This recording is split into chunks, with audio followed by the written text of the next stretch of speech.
And then below that, like 9th and 10th were 1 and 2 trophies away from qualifying. That's how close it was.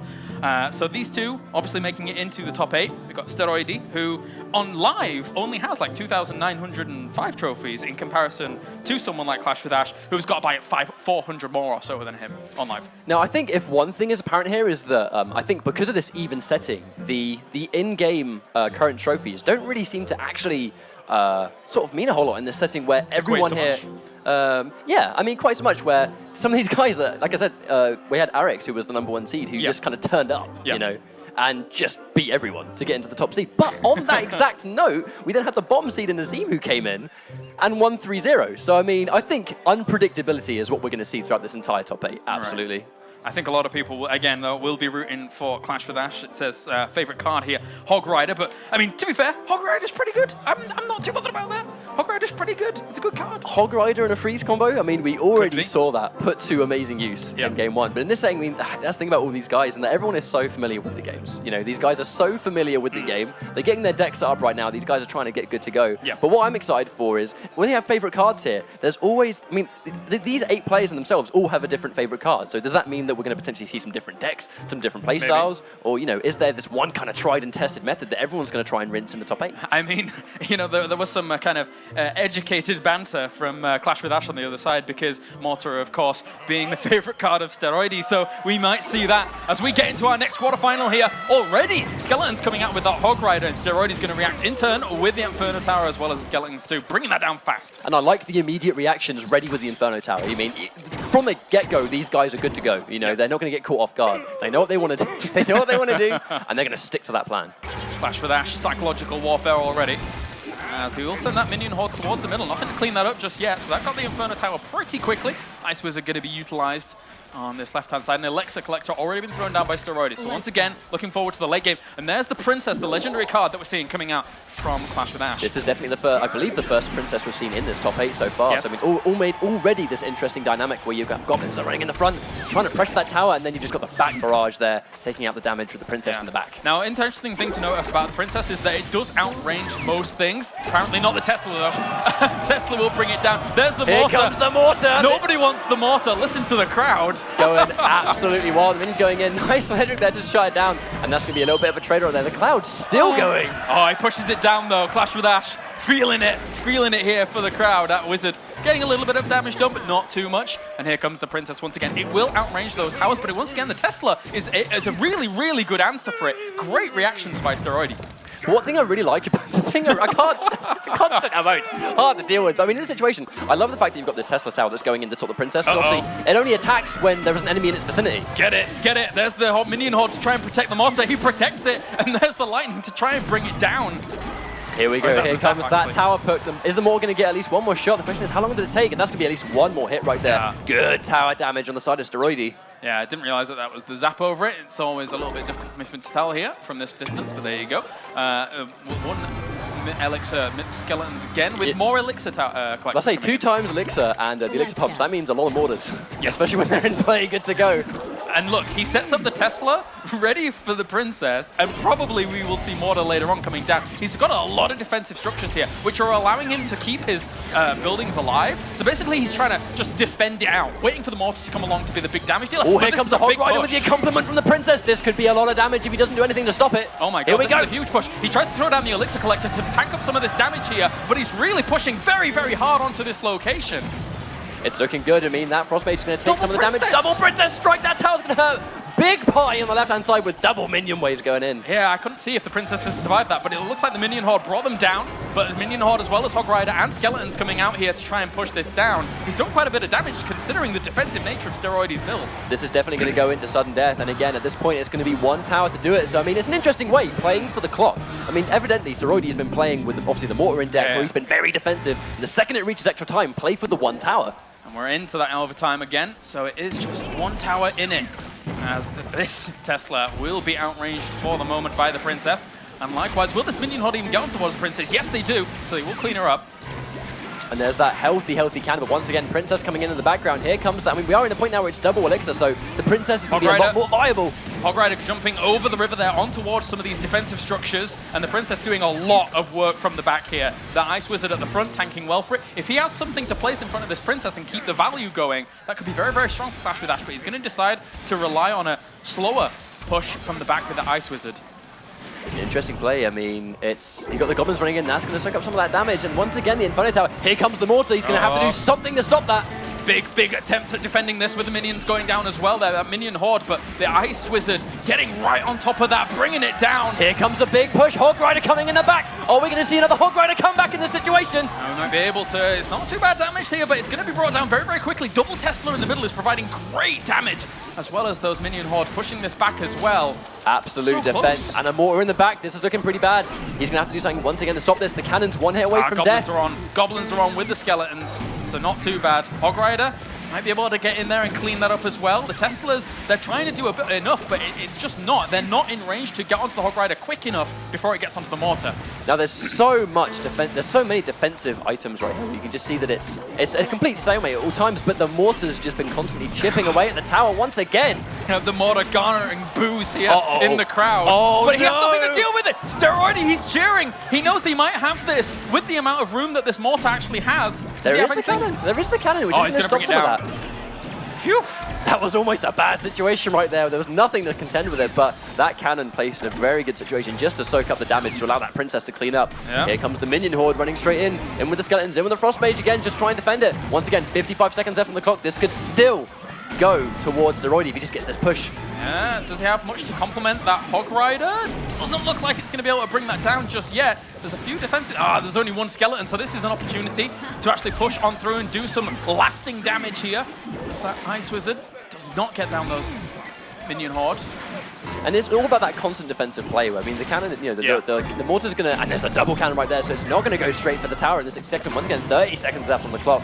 Something has to get going. I mean, this has been a stalemate the entire match, but I mean, it kind of seems like Steroidi has just been able to quell any kind of attack at all times. 20 seconds left on this overtime, and if it is a draw, that means, well, then they go on and continue on till whoever wins 3 first is the victor. And I believe that they will have to change their decks as well during all of that. But 7 seconds remaining with 2 cannons on all these defensive structures. He's trying to go for it, but Clash with Ash will stall out against the Mortar. Say good job. That is GG, a draw here for our first game. Now, the interesting thing in this situation is what we saw actually quite a lot of fortifications be used in our previous set. Yes. And what was the one answer for that? Free spell. So are we now going to see almost both these guys change, or is Clash with Ash going to kind of acknowledge that these kind of defensive units, I mean, the free spell that can just stop them dead in their tracks, which allows your hyper-aggressive units to run there and then start dealing out the tower damage. I mean, in this kind of situation, what do you think you'd do to swap the decks around? There's a lot of choices. As I say, I think the freeze option is always something that's very, very powerful. I'd change. I mean, I think I'd change towards the free spell just to... Every single time it looked like he had something going, it was just straight in for like the Tesla Tower or, I mean, the Mortar, even though it does still soak up damage as well. So, I mean, it was a constant stalemate that it just felt like there needed to just be that one extra element in either fight just to turn the tide. You know, minions alone, the troop units didn't really cut it. I mean, a lot of people out there probably know that Mortar can be a bit of a pain to deal with, for sure. But of course, it's something that people have come to terms with, at some of the higher levels. So there's definitely a few ways to actually be able to deal with it, for sure. Make sure to tweet at us at Clash Royale to tell us how you're enjoying these games so far. I really enjoyed our first series so far, into our second one here of our quarterfinals. And Clash with Ash looking poised here to defend against the Mortars all series long, maybe. I mean, to be fair, the Mortar only really seemed like a humongous threat right at the very beginning where, I mean, you actually saw it in his face where he realized he didn't actually have the elixir to stop the push. Oh. So a lot of unnecessary damage just kind of went out there. But from that point on, I think he was a lot more aware. But looks like we are going to go straight back in. The question is, what have the switches been? Have there been any at all? Clash with Ash, we already see an Elixir Collector being added on here in his deck change. And Elixir Collector on the other side. So I know if not a gentlemanly agreement, which will kind of level out unless we see any kind of spells, like a rocket or something like that, to bring it down a little bit earlier than his opponent, for example. That's a very early Mortar, though. The shake of the head from Clash with Ash. He does not want any of that Mortar. And how is he going to respond in turn? We have the Princess already firing from the back. Poison going down as well there to bring that down. It's a good answer to it in this situation. I like the change. I mean, just being able to dish out that big AoE damage, just to handle more targets at once. It will handle those troops that come out, but at the same time, what we saw a lot there was Steroidi put down like sort of those buildings close together. Yep. And that's where the poison will kind of handle both of them. Now, important to note that the Princess there, when she outranges towers, unless she gets nudged back, she won't necessarily retarget anything near her. So that's why Minion Horde is actually a very good answer to just a Princess alone. You can't really nudge back a target that's on the ground when you're flying around. So that's all good. And once again, the Mortar and Tesla combo. But again, we just see that constant poking damage. And I like the idea of actually putting the Tesla unit just like this. That's actually quite a lot of poke that's coming out straight into the left tower. And just like that, half health on Clash with Ash's left-hand tower. It's great defensive capability from Steroidi in the end, and I love it. Every single time the mortar goes down, Clash with Ash just smiles. He's trying to avoid sort of showing signs right there where this mortar's constantly pumping out damage. Pecker on the right-hand side, interesting play. Yeah, this is a bit of a deviation up from the first game, and now he's angry. This is an angry Pecker right here. He's going to try and push down this right-hand side. Mortar again, and he gets one shot before he targets the cannon. The question is he going to target the cannon in this situation? I'm sure he will, because it's close together. Oh, not necessarily. He's going straight past it. It's already locked on. He threw down that cannon a little bit later. Very unfortunate. Good cleanup there with the arrows on towards that minion horde behind the P.E.K.K.A. You need to get damage behind the P.E.K.K.A. to make it really, really viable here. And it will be cleaned up. And actually, those arrows didn't even hit the full extent of that minion horde there for a moment. So Clash with Ash is putting on some great pressure here at the moment. I mean, Clash, that was quite an interesting little push there, and he's getting a nice amount of damage. The Princess, again, getting slowed down, taken out. The problem is, though, is we see another mortar combo just like that one. Oh, no, this could be bad. P.E.K.K.A.'s already been committed to on the right-hand side. Uh-oh. 30 seconds left. I mean, at this situation, should he can afford to be just be defensive? He needs to bring that down right now. If it does not die... Is he going to get one more shot? That's going to be that! Here comes one tower on the side of Steroidi. Now he just has to wait the clock out. 15 seconds. Is he going to be able to stop the P.E.K.K.A.? That's the question. It doesn't matter how you win, it's winning that matters here at the moment. The mortar bringing it home so far. 6 seconds on the clock. That tower's not going to go down. Oh no, two P.E.K.K.A.s. If that was just maybe a few seconds earlier, maybe that would have been a great push. Because I mean, two P.E.K.K.A.s in one lane is going to be a nightmare to deal with. But at that point, it just didn't even matter. He didn't quite get them fast enough. And in that situation, I mean, that mortar just with the constant poking and poking and poking, it didn't work out for Ash in that game. Very unfortunate, but I mean, Steroidi's going to take a game. I mean, he has the mortar. Everyone else has access to the same cards in this situation, and it just worked. Now we can see Clash with Ash if he wants to actually switch up his decks and see if he can find a response. So far, not been easy. Again, was able to stall it out in that first game admirably. I mean, like, it can be a pain to work against that kind of mortar play. And the thing is that since the previous metas of this game, almost every defensive structure has really kind of taken a hit and taken a bit of a nerf here or there or whatever. Mortar, still doing well, man. Still doing well. It's one of those situations where, I mean, clearly you go into this kind of tournament with a base plan. And I mean, both decks, Steroidi has gone straight out for the mortar. So this guy's going to be familiar with it. These guys are going to waste no time this time around going straight into the next game. And in this situation now, it is going to be one up for Steroidi. I mean, it was the constant pressure. Are we going to see that pressure again? I mean, the reality is Ash needs an answer for that mortar. Yeah, definitely. What we're seeing coming out once again, Princess behind all of this. We'll clean up that minion hole pretty quickly. Another early mortar, very good situation. And there's no units to help us. There's going to be free poke right here. Yeah, and those are in range of that tower, but it should die to these goblins, which is okay. And it's actually not necessarily an early lead, because although he got those mortar strikes, Steroidi is actually the one with the weakest tower compared to Ash. Yeah, so overall, I mean, the Hog Rider at the beginning did do quite a bit. We'll see now if Steroidi's just going to be saving up. Don't know what he has in hand at the moment, but... Looks like both players being quite conservative with their elixir. And speaking of that, straight in with the elixir pump. And I mean, they're both going to be planning some kind of play. I mean, that's what happens in this situation, right, where nice Tesla there, just try and take out those units. It feels like the minions that far forwards are almost just kind of trying to bait out responses from his opponent at the moment. Maybe get some cards out of the opponent's deck. Yeah, seeing the Ice Wizard being employed. And Ice Wizard versus Ice Wizard. I'm going to assume this isn't going to go well for Steroidi's Ice Wizard. He went into it with less health, so he's definitely going to go down. Here we go. Sorry, buddy. All right, so Princess to follow that up against some skeletons. And actually, arrows already coming in, taking out the Princess. And actually, that could be one of the better choices here for Steroidi to actually deal with it. It's trade for trade in terms of elixir, but he has elixir collectors behind it. This is a big push, though. Hog Rider's going to take out that Tesla without much trouble. Going in for some of those units. Whoa. Nice. Here comes big damage on the Hog Rider. Yeah, that was a great stun coming out there. The arrows are going to be able to take out quite a lot of that. And once again, Ice Wizard versus Ice Wizard. But look how much damage Clash with Ash has done. And he still gets away. A cheeky little ice spell right there. Just to get that extra little piece of damage. He can, if he keeps this pressure on the go, especially once we're 5 seconds away from doubling the elixir speed right now. So, I mean, if he keeps this pressure, he could very well get it through. We haven't seen much of a chance at all to go for more in this situation.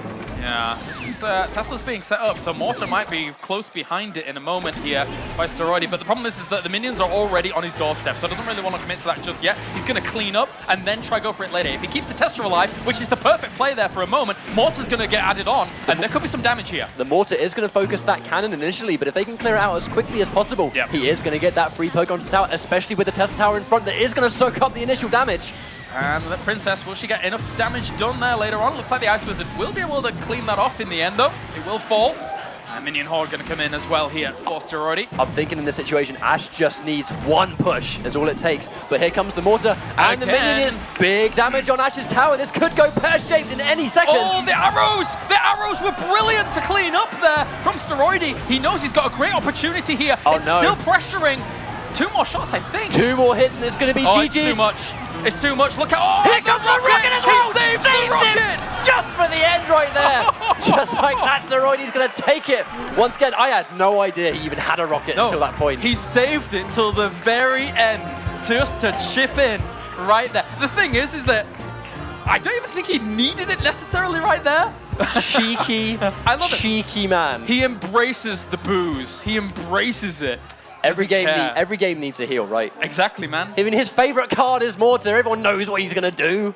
Every game needs a bad guy, but Steroidi. 2-0 up. Hey, it's working. He is winning, and he is 1 game away from advancing onto the semi-final. I think I'm still a little bit blown away by that surprise rocket. He did not need to use that rocket at the end. Do you know what I mean? Necessarily. I mean, I guess maybe take no chances, but in that situation, it's just, you know what? I'm going to win this game, and I'm going to show everyone right now that doesn't even matter. I'm going to rocket you just to win for free. That image there, right, of Steroidi through the confetti dancing away, that's every Mortar player's dream right there. Someone needs to gift that to save it. Put it on the Reddit or something. Yeah. That was feeling when winning quarterfinals and tournaments through Mortar at the moment. That was beautiful. But now he's 1 game away from advancing on. He doesn't need to swap his deck. It's really unfortunate because, I mean, Clash, Ash was so close in that game, and he had the advantage was his. It was just that one time when he had nothing to handle the Mortar, and it was just the constant pressure. So, I mean, it was looking good for him, but it was just his inability to kind of maintain the constant pressure is what really hurt him in the end. But once again, he's gone in for the archers.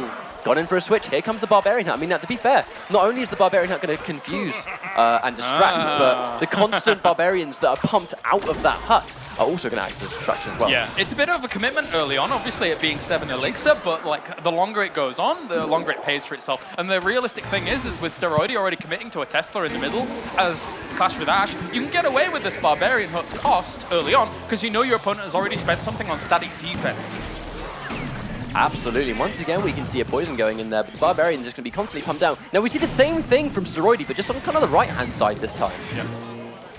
Trying to do a little bit over there. The Mortar really is not getting too much done. The thing is that the Barbarian Hut, likewise, was for a while actually providing a focus fire for the Mortar. And that's exactly why Ash has gone for the pick. Very smart stuff. It's cool. It has a lot of utility here. And it will allow constant pressure still down that left-hand side. Almost a full spawner build that we're seeing here from him, with reinforcement from smaller minions. Obviously, it's a very, very light-cost deck that we're seeing here from Clash with Ash. And it could be a secret weapon. I love the idea of going for this because this is going to be counter for the Mortar. We have only ever seen the Mortar go for a tower 1 time. Every other time it's been targeting a troop. The only problem with Clash with Ash is you've got to be careful about how all of these troops are clumping up down that left-hand side. Because if the Mortar starts firing at them when they're all clumped up, it's going to get really good value. But at least it's not shooting at your towers, most importantly. The problem in this situation was the fact that it was constantly just chipping away, and in this situation, because there's so many troop units coming through, he hasn't really had the chance to do that with the Mortar. So if he can get some of those really good patented, I mean, I guess it depends on what he's replaced his his spawners with, you know? And again, you know, really strategical placement of these buildings. If a mortar does go down and there's no minions to attack, that hut should be first in range of the mortar. So it's once again denying any damage going down from those on those towers. That's a nice tidy push. That was right, nice push on the left-hand side right there. I mean, once again, the mortar's not really doing anything to handle out his towers, but Ash is now doing a good job of constantly using his troop units to chip away at that left-hand tower. I like it. Here comes the rocket. He wants to bring down that barbarian hut. Doesn't get it fully. Oh, Giant in the middle. Here we go. Oh my god, Royal Giant on the way. This was hidden for a while here as Clash with Ash is really pushing down this tower. The secret card that he kept hold of here for all this time has done big damage down that left-hand side. That was a really nice play, and even then the poison just adding that tiny little piece of damage, but this is a really good play. I mean, now the mortar's going to start to target his right-hand tower, so he has got to be careful. The second we go into sudden death, I mean, all one tower's going to take in this situation. Yeah. And the thing is, again, if he sets up a push on the left-hand side and then is able to throw down a Royal Giant in a similar vein, of course it did catch Steroidi a little bit off guard, so now he has that information, now he knows what's going on. Well, that mortar did quite a bit of damage on the right. You know, I was just about to say I wondered what his final card was, and then straight in with the Royal Giant. Here comes another mortar, though. This is bad. He's actually committing fully to the left-hand side, but I don't know if this is going to work out. That mortar's going to do big damage on that right. He needs to kill that tower right now. This could go either way. I don't know. I think he should have been a bit careful. Of course, he's going to put a mortar on the right-hand side. Steroidi! Is he going to get this? It's going to go another rocket! Another rocket just to take it. 3-0! Steroidi will take it. Oh, the attempt at the commitment on the left-hand side by Clash with Ash. Can you say victory stolen through his fingertips? I mean, oh my days. That was... It was looking so good. It was looking so good. And then he missed the mortar for one push. He ignored the mortar for one push, and it cost him everything. I wonder what would have happened there. Just like any